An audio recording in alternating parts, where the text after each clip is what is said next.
The distress beacon screamed across the void, a piercing wail that cut through the quantum frequencies like a blade through flesh. Kael'thar's crimson fur bristled as the signal reached the pack's flagship, his amber eyes narrowing to slits. The message was clear: their hatchlings, taken. Their young, stolen from the breeding colony on Tarsus Minor. And the perpetrator? A human vessel. Prepare for blood, Kael'thar growled, his voice a rumble that resonated through the bridge. The Red Cat Pack had earned their reputation across 12 star systems. They were hunters, warriors, apex predators who had never known defeat. Their species had evolved on a world of eternal twilight, where only the swiftest and most cunning survived. They had clawed their way to the stars, and none dared challenge them. Until the humans arrived. The Pack's warships moved through space like shadows, their sleek hulls painted the color of dried blood. Kael'thar stood at the helm, his claws extended, ready to tear apart whatever fool had dared to harm his people's future. The hatchlings were sacred, 12 precious lives, barely 3 cycles old, their eyes not yet opened to the universe. Target acquired, his second announced. Human research vessel, designation Nightingale. Single occupant detected. One human. One soft, weak, hairless primate against the entire Red Cat Pack. Kael'thar's lips curled back, revealing rows of needle-sharp teeth. Board her. I want the human alive. I will personally show them what happens to those who steal from the pack. The breach was swift and violent. Plasma cutters carved through the Nightingale's hull like it was paper. Kael'thar led the boarding party himself, his warriors flowing through the corridors with liquid grace, weapons raised, ready for combat. But the ship was silent, too silent. They found her in the medical bay, the human called Mira. She sat in the center of the room, cross-legged on the floor, her back against a wall of incubation pods. And there, resting on her chest, in her lap, curled against her arms, were the hatchlings. All 12 of them. Kael'thar froze, his weapon trembling in his grip. The tiny forms rose and fell with each breath Mira took, their small bodies warm and peaceful. Their fur, still downy soft and silver gray, pressed against her clothing. One hatchling had its tiny paw wrapped around her finger. Don't, Mira said quietly, not moving. Her voice was steady, calm. You'll scare them. You dare. Kael'thar began, rage flooding his system. I dare to save their lives, Mira interrupted, her brown eyes meeting his without fear. Your colony was hit by a solar flare. The radiation shields failed. I detected the distress signal 30 minutes before your ships could have arrived. 30 minutes. That's how long they had. Kael'thar's warriors spread out around the room, weapons trained on the human, but none fired. They couldn't, not without risking the hatchlings. I had to get them off-world, Mira continued, her hand gently stroking the spine of the nearest hatchling. The tiny creature purred, a sound so soft it was barely audible. Their incubation pods were failing, temperature dropping, oxygen levels critical.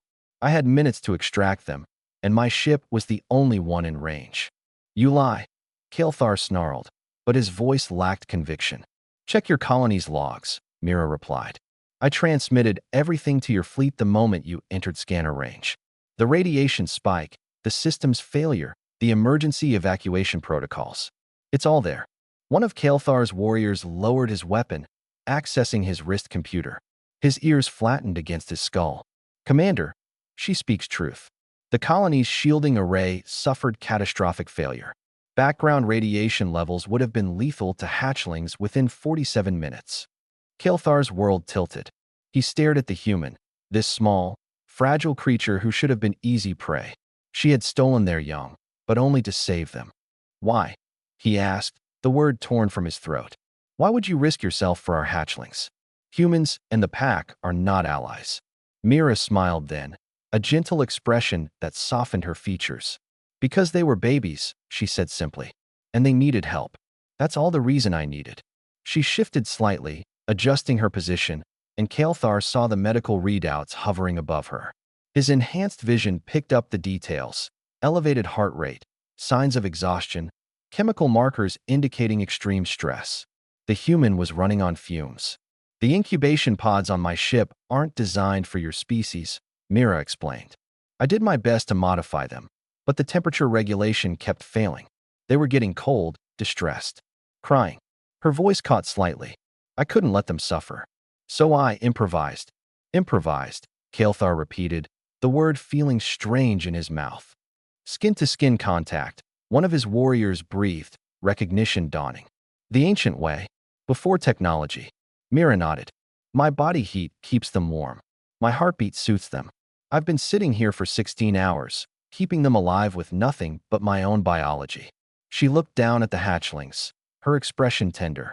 They're beautiful, by the way. I've never seen anything like them.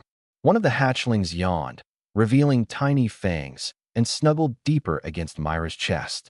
Another kneaded her arm with miniature claws, purring louder now. Kael'thar felt something crack inside him, some fundamental understanding of the universe shifting. The humans were supposed to be weak, soft, helpless without their technology. They had no fur, no claws, no natural weapons. They were prey.